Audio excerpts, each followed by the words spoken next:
Assalamualaikum warahmatullahi wabarakatuh. Waalaikumsalam warahmatullahi wabarakatuh. Kita ketemu lagi nih, UI Watch. Di samping saya ada tamu istimewa dari Institut Pertanian Bogor, alumni Pak. Ya, Penulis juga. Ledek gua loh. Ya, rating tahun berapa dulu?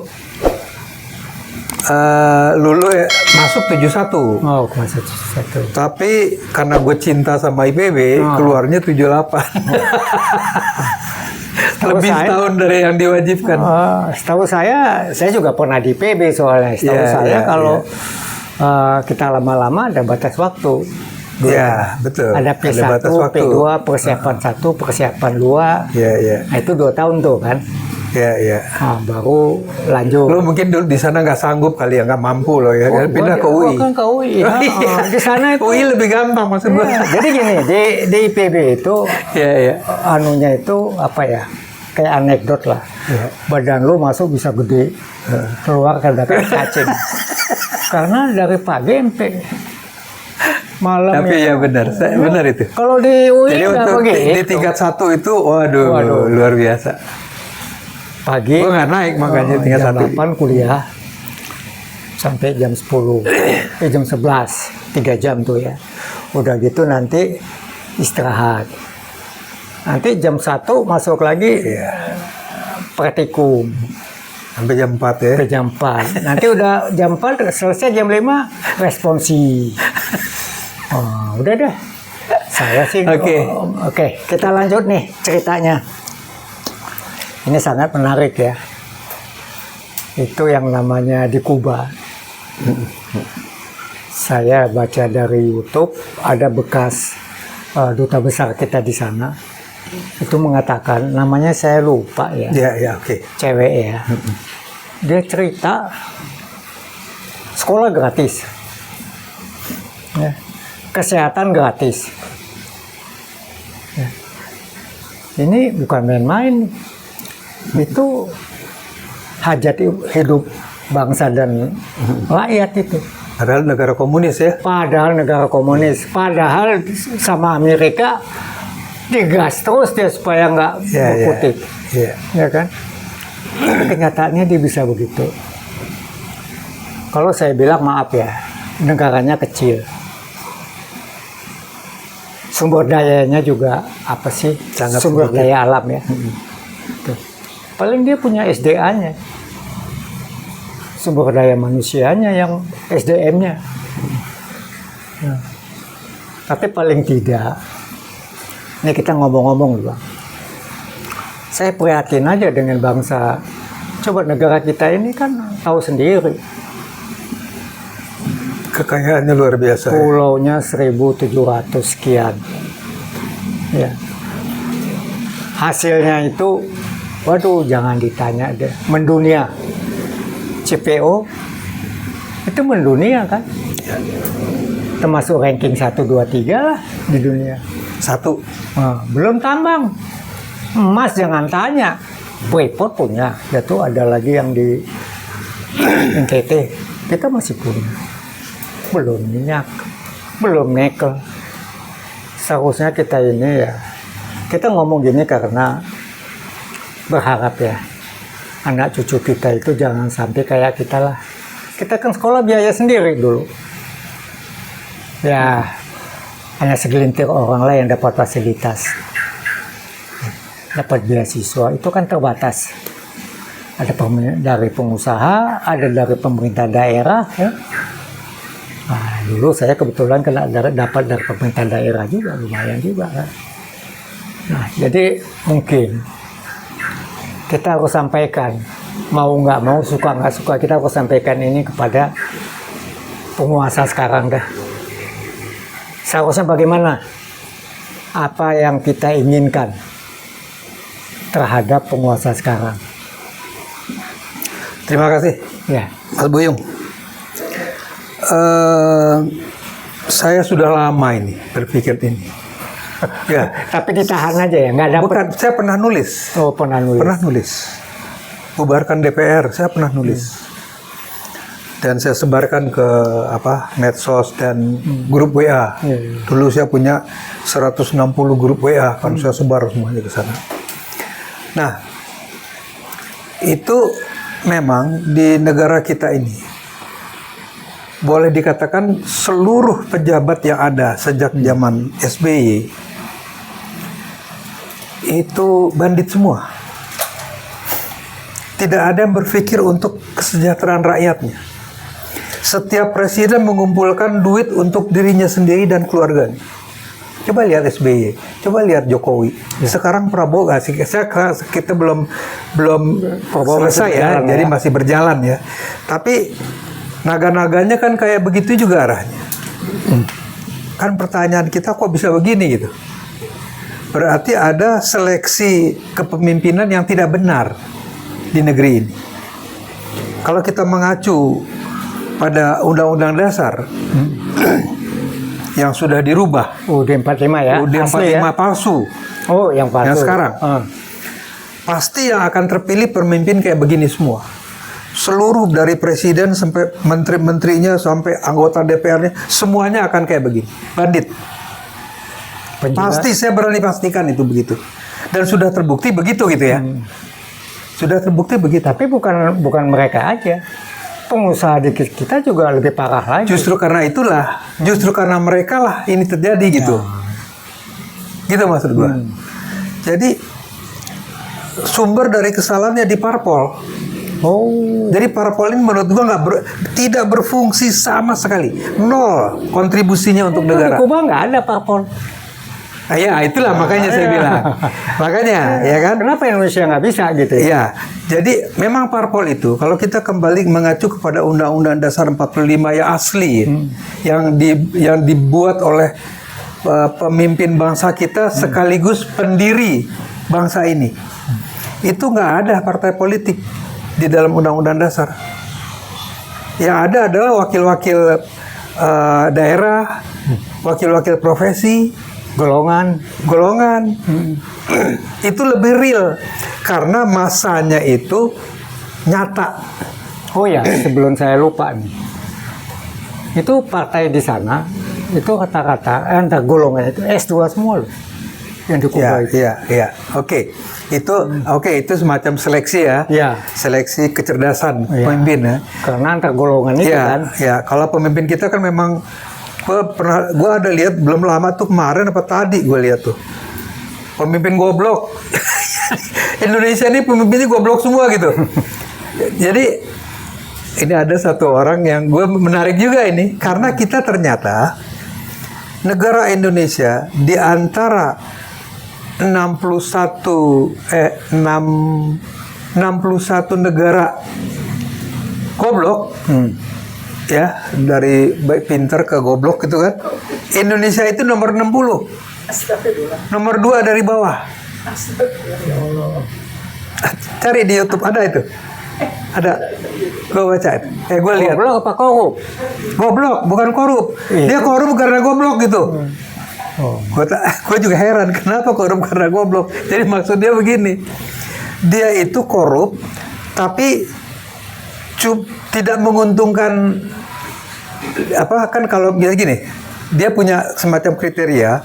Kalau orang pinter itu, kalau koruptor pinter itu, dia berbuat itu menguntungkan buat dia sendiri dan menguntungkan buat orang lain juga. Gitu. Kalau menguntungkan buat diri sendiri aja itu lumayan. Masih ada untungnya, orang rugi gitu kan. Tapi ini enggak.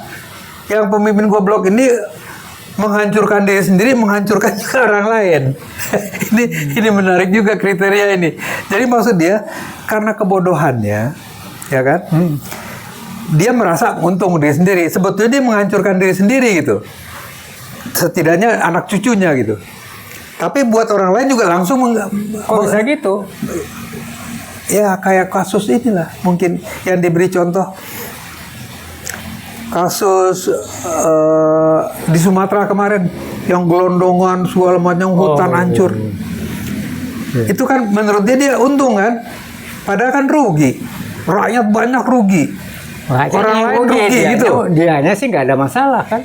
Belum tentu juga, karena mungkin ada keluarganya di situ, mungkin anak cucunya nanti. Orang yang punya orang Jakarta, mana ada keluarganya Ya di kan sana. orang Jakarta juga banyak orang sana.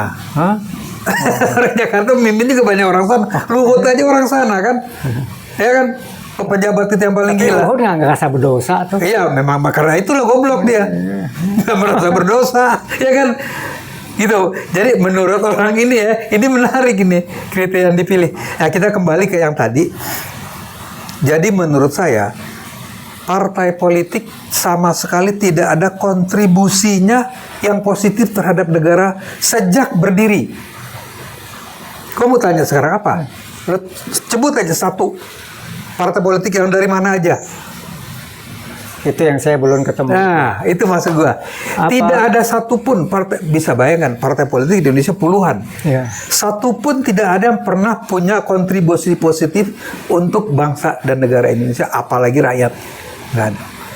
Dari mulai berdiri mereka. Jadi yang paling benar memang, jadi DPRD kan hasil dari parpol. Ya. Jadi kalau parpol dibubarkan, DPR nggak ada kan? Kita bikin lagi DPR baru. Yang isinya adalah seperti yang di Kuba itu. Mewakili daerah, ya kan? Daerah kan punya kepentingan sendiri. Ya. Maluku dengan, nggak usah jauh-jauh Maluku dengan Sulawesi kan? Maluku Utara dengan Maluku aja udah beda kepentingan mereka. Ya kan? Wajar mereka punya apa namanya anggota duduk di DPR. Ya. Terus kemudian ormas kayak Muhammadiyah, NU, Walubi, ya kan, terus Gereja Kristen Indonesia gitu atau Mawi, itu kan mereka punya akar rumput, yang mereka masing-masing akar rumput tuh kelompoknya punya kepentingan. Nah itu yang diwakili di DPR, bukan kayak dari Gerindra, dari PDIP, dari nggak ada itu. Apa kepentingan mereka? Kepentingan mereka itu dimanfaatkan oleh ketua partainya untuk kepentingan keluarganya sendiri. Untuk Kan begitu yang terjadi di kita, iya. Jadi kalau menurut gue udah berapa tahun yang lalu tuh menulis gue bilang bubarkan partai itu nggak ada gunanya. Tapi nggak ada yang baca tuh. Nggak tahu gue. Mungkin ada yang baca tapi nggak nyampe otaknya kan, bisa juga. Nggak ada yang masuk gue, nggak ada yang ini mah omong-omong doang nih katanya. Ya, nggak bakalan. omong-omong doang karena nggak ada yang dukung. Ya. Kan sekarang maksud gue bagaimana isu pembubaran partai politik ini meluas ke seluruh Indonesia, didukung oleh rakyatnya. Nggak ada lagi yang mau masuk partai gitu. Gue mau tanya apa gunanya partai? Ini, saya ngelihat nih, jangankan pendidikan, kita ini rakyat kita ini dimiskinkan secara struktural. Iya, betul. Pendidikan, ya tahu sendirilah, semua harus bayar. Ini memang begini. Ini gue bukan berarti karena kegoblokan kita menyalahkan orang lain ya. Ya. Gue bukan ke situ arahnya. Gue inget dulu Kompas pernah memuat tulisan Andi Hakim Nasution, Oke. Guru Besar IPB. Dan kita tahu Andi Hakim ini adalah termasuk salah satu otak dari pendidikan di Indonesia, ya kan? Dia menulis di Kompas, saya pernah mengajukan konsep pendidikan untuk Indonesia, untuk bangsa Indonesia, dan ditolak oleh DPR. Di zaman itu ya, tahun 1970-an, anggota DPR itu sudah menolak pemikiran tentang pendidikan di Indonesia yang dibuat oleh seorang ahli pendidikan di Indonesia. Apa artinya? Artinya ada sesuatu kekuatan yang membuat supaya Indonesia ini manusianya tidak terdidik. Gitu. Yeah. Gue inget, ini mungkin gue udah berkali-kali juga ngomong. Itu juga kenapa demikian, dimiskinkan secara struktural, supaya pada saat pemilu, Ya, itu banyak tujuannya. Salah satunya itu. Kalau rakyatnya bodoh kan semuanya bodoh. Pemimpinnya apalagi kan begitu. Rakyat miskin dikasih 50.000, udah lu pilih ini. Pilih. Gue inget dulu, gue kan sekolah dasar di zaman Orde Lama, Ya. ya kan. zamannya Soekarno. Iya. Kita sekarang kayaknya Soekarno ini penjahat gitu kan. Dihujat di sana sini. Oke lah, ada kesalahannya. Oke, gue setuju lah. Gue juga dulu ikut demo dia dulu, inget gue. Tapi ya, Nah, tapi dulu pendidikan SD aja nih. Gue ini sekolah dulu di SD yang namanya SD negeri ya, percobaan. coba-coba gitu ya. Bukan. Bukan. Bukan.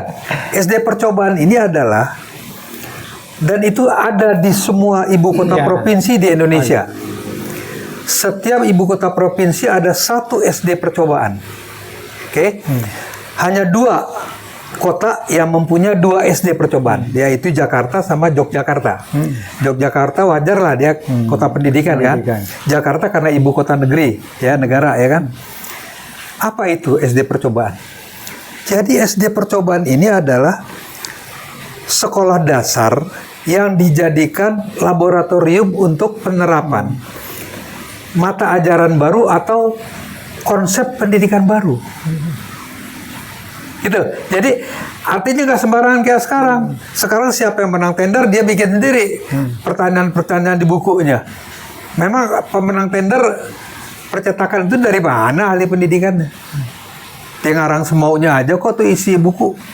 Nah, dulu enggak. Dulu setiap konsep pendidikan diseminarkan dulu. Setelah diseminarkan, baru ditawarkan kepada pemerintah untuk diterapkan di SD. Sebelum diterapkan di seluruh SD negeri di Indonesia, dicoba dulu di SD percobaan. Gitu. Sehingga itu terseleksi. 1 tahun dicoba. Kalau ternyata hasil kurang bagus, dicoba lagi setahun lagi gitu. Atau kalau terlalu buruk, dibuang. Jadi artinya penerapan suatu materi, ya kan, pendidikan, baik konsep dasarnya untuk keseluruhan maupun untuk mata pelajarannya, ada buku baru misalnya gitu kan, itu dicoba dulu, tidak langsung diterapkan di seluruh negeri, enggak. Kalau berhasil 1 atau 2 tahun, baru diterapkan di seluruh SD negeri. Artinya begini, maksud gua, di zaman Orde Lama aja sudah ada itu pemikiran bagaimana mendidik bangsa ini supaya menjadi bangsa yang cerdas. Kok sekarang yang katanya negara maju segala malah amburadul? Ada anak SMA nggak bisa 22 tambah 3 berapa? Ini kan, aduh. Oke, kita lanjut nih masalah kembali ke laptop nih. Iya. Ini ada. Ini akibat laptop lah, jangan salah. Iya. Akibat parpol ini. Maksudnya apa perlu nggak di Republikan ada parpol? Iya, maka itulah. Dengan hasil. Karena itu maksud gua, parpol ini sebaiknya dibubarkan di seluruh Indonesia, termasuk Gerindra, PDIP, Demokrat, semua, PKS, semua dibubarkan aja. Nggak ada gunanya. PKI udah bubar. Udah bubar ya. Ya kan? Jadi nggak ada gunanya sama sekali. Jadi wakil-wakil rakyat di DPR, kalau kita bikin lagi DPR namanya atau apapun namanya kan, itu nama akan soal pengertian aja. Maksudnya namanya panci gitu, tapi kalau isinya wakil rakyat ya nggak masalah kan, namanya panci juga kan. Maksud gue begini, itu betul-betul berisi orang-orang yang mewakili golongannya gitu. Jadi ada golongan Kristen, golongan Islam, golongan Hindu, Buddha, ada golongan ormas Islam, ada ormas Kristen. Pokoknya mereka yang punya akar rumput itu diwakili di situ. Termasuk profesi, profesi arsitek, profesi kedokteran, itu semua diwakili. Disiplin ilmu semua masuk lah ya. Masuk ke sana. Jadi setiap orang yang punya profesi tertentu merasa diwakili memang gitu oleh orang yang mereka pilih sendiri. Nggak ada lagi itu taipan-taipan yang biayai orang untuk sekarang anggota DPR di kita ini apa sih tampak pinternya gitu ya. Gue nggak pernah jadi anggota DPR, tapi gue nggak merasa lebih goblok dari mereka. Jadi gue bilang nggak ada gunanya. Parpol itu nggak ada gunanya. Bubarkan. Seluruh dia mohon kalau ada yang menonton ini viralkan ini supaya parpol di Indonesia dibubarkan. Jadi nggak ada lagi tuh parpol. Toh ideologi juga udah nggak ada.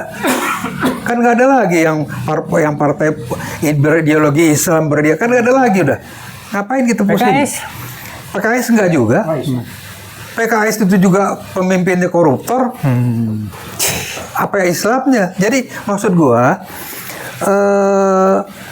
ini parpol nggak ada. Jadi semua diwakili oleh orang yang betul-betul punya akar rumput yang perlu diwakili. Gitu. Jadi dia bersuara seorang dokter. Dia mewakili profesi kedokterannya. Dia akan bersuara sesuai dengan suara di wilayah dia. Apa mau tuh partai-partai itu di? Ya pasti nggak mau lah. Kan yang membubarkan rakyat. Seluruh rakyat menuntut dibubarkan partai. Di seluruh negara pelosok. Di Jawa, di Sumatera, di Maluku. Bubarkan partai. Apa pemerintah mau pertahankan terus? Kan itu kan? Aduh. Jadi itu suaranya ada di rakyat. Itu betul-betul suara rakyat nanti yang muncul. Anggaplah sekarang pemuda Pancasila. Ya nggak apa-apa. Dia punya wakil di DPR. Dia kan punya komunitas sendiri. Nih, saya dapat data nih. Menurut Transparansi Nasional Indonesia, lembaga yang paling korupsi adalah DPR. Ya, ya, itulah yang gue maksud. Ya. Jadi apa yang mau kita harapkan dari anggota DPR, gitu. Dan gue nggak usah ceritain lagi lah berapa boroknya DPR selama sekian periode pemerintahan. Semua tahu kok. Gue yang nonton ini pasti tahu semua. Sampai ada istilah. Kalau ada pernah demo tuh saya lihat. UI sendiri pernah punya spanduk. Apa itu DPR? Dewan Perusak Rakyat. Dewan Perampok Rakyat. Ya. Dewan Pengkhianat Rakyat. Ya. Itu kita punya spanduk. Udah terlalu banyak. Terlalu banyak Tentang jok-jok bagaimana kalau ada pesawat jatuh anggota DPR mati semua, penuh semua bersyukur. Ya kayak begitu itu kan jok-jok yang sudah menunjukkan muaknya rakyat pada anggota DPR. Anggota DPR ini adalah wakil parpol. Artinya parpol penyebab utamanya bukan anggota DPR. Orang dia ditunjuk oleh parpol kok. Jadi parpolnya dibubarkan gitu. Otomatis DPR dibubar. Nah, kita bentuk lagi DPR baru yang betul-betul mewakili. Caranya gimana nih? Rakyat yang harus ribut. Iya, rakyat harus ribut, berontak. Kalau rezim sekarang Prabowo nggak mau, ya kita gulingkan aja. Kenapa? Kompor. Ya bukan kompor ini. Membuat rakyat berpikir lebih cerdas dan sehat. Bukan ngomporin gua. Kalau Prabowo pengen bertahan terus dia ikutin. Partainya juga dibubarin gitu. Apa yang dipertahankan Gerindra? Dia juga sebentar lagi mati nanti. Yang warisin siapa? Hasim. Tapi kalau kita bicara Prabowo ya, sepak terjang dia pada saat ini yang positif tuh lebih banyak. Dia berantas korupsi. Ya. Gua nggak tutup mata. Gua nggak tutup mata. Gua termasuk yang salah satu juga mempromosikan Prabowo. Karena gue dulu 2019 gue pendukung Prabowo, mewakili alumni IPB seluruh Indonesia ya. Dan gue tanda tangan. Tapi 2024 gue nggak, karena dia ikut Jokowi. Tapi sekarang gue mengerti kenapa dia ikut Jokowi. Kan dia jadi presiden kan begitu kan. Kalau nggak ikut Jokowi dia pasti nggak jadi presiden. Nah sekarang masalahnya setelah dia duduk jadi presiden ini ngapain dia gitu. Tapi kan dia udah lakukan itu tuh. Betul, tapi banyak juga kan yang nggak beres. Kayak sekarang gini, ini kerusakan ini kan terutama nih semenjak Jokowi jadi itu presiden. Kan akibat dari rezimnya Jokowi. Saya sih syukur aja, belum pernah ada uang triliunan yang kita lihat. Iya. Itu belum pernah ada. Umur saya ini. Gua kemarin juga menyebarkan bagaimana rezim Prabowo ini membuat kilang minyak di Indonesia. Gua ngerti lah itu. Cuma banyak juga dan kayak MBG yang itu lebih merakyat ya. Nah, kalau MBG soal itu nanti lain kali kita bahas apa manfaatnya MBG buat bangsa kita. Nah, jadi intinya begitulah. Kalau seluruh rakyat mendesak pemerintah untuk membubarkan parpol di seluruh Indonesia, ya kan? Ormas enggak loh ya. Parpol itu kita pada Prabowo. Acung gua 2 jempol kalau dia mau. Tapi kalau dia enggak, gua kira yang gampang aja deh DPR. perampasan aset di tahun berapa itu dia? Iya, makanya itu kan semua akibat parpol. Sumbernya ini yang kita Untung gua nggak punya aset, apa yang mau dirampas? Iya, iya. Jadi gini, Yung. Maksud gua, itu kan akibat dari parpol. Dibubarin DPRD kalau parpolnya masih ada nih, tetap brengsek di negara. Itu maksud gua. Iya. Jadi parpolnya harus dibubarkan, otomatis itu bubar gitu. Iya, iya. Gitu kan, ngerti kan? Otomatis bubar DPR-nya. Nah, kemudian anggota DPRD pilih orang rakyat dari mewakili masing-masing daerah, Parpol aja masing-masing profesi. Termasuk profesi misalnya kayak Grip, dia profesinya udah ada. semangat banget. Iya, gini. Grip profesinya itu menjaga tanah persengketa kan gitu kan. Kemudian debt collector, oke, gak masalah buat gua. Buat kita nggak masalah. Itu kan mereka punya profesi sendiri. Tapi tentunya kalau dia melanggar hukum ditangkap. Kan begitu, ya kan? Tapi dia punya wakil di DPR, oke aja, nggak masalah. Itu profesi juga gitu. Jadi perampok boleh jadi punya wakil di sana. Bukan perampok. Siapa yang bilang dia perampok? Gue nggak bilang dia perampok loh ya. Gue bilang dia debt collector, iya. Menjaga tanah-tanah sengketa dari satu pihak, iya, ya kan? Tapi selama tidak melanggar hukum. Debt collector itu melanggar hukum loh. Nah, itu tinggal pemerintah aja bikin itu enggak. Kan debt collector tuh membantu orang menagih pada orang yang bandel. Enggak ada masalah juga kalau menurut gua. Asal caranya benar. Gitu, enggak cara preman. Aturan main ya. Iya, Jangan aturan main. Kalau itu yang terjadi tangkap kan begitu. Hukum tetap berlaku. Tapi maksud gua profesi kayak Grip Pemuda Pancasila ini enggak ada masalah. Dia punya komunitas yang seperti itu dan dia mewakili komunitasnya untuk bicara di DPR, gak ada masalah. Oh, emosinya ditahan dulu. Masih ini udah gedek gitu apa? Udah. Ini gara-gara ini nih. Begini aja, udah lebih dari kita sambung lagi nanti. Oke. Jadi intinya begitu ya. Intinya itu kalau mau beres di negara, parpol dibubarkan. Udah. Itu ya. Ya. Cuman caranya rakyat seluruh dipengaruhi. Jadi ini mohon seluruh rakyat ini edarkan ke seluruh Indonesia supaya rakyat sepakat parpol dibubarkan. Kenapa dibubarkan? Nanti kita bahas lagi. Ya, tadi udah gua bahas sebetulnya. Tapi nanti kan kita ada sepintas. Ya, volume kedua ya. Nanti kita bahas lah. Parpol selama ini ngapain aja? Ya. Nggak bakal bisa jawab. Nggak bakal bisa jawab. Anggota DPR duduk, datang, diam, duit. Iya. Emangnya yang bikin undang-undang disetujui DPR siapa tuh yang ini? Nggak ada yang ngerti tuh anggota DPR. Nggak ada yang ngerti. Gue jamin lah nggak ada yang ngerti itu. Jadi kalau mereka ngertinya dapat duit berapa, itu gue sahkan. Ada data nih. Iya. 36% itu sekolahnya nggak jelas. Nah. SMA aja tuh. Makanya ini kalau disebarkan ini, gue yakin semua akan lapor tuh. Iya, wakil gue tuh begini, masih begitu semua. Oke. Terima kasih. Sip.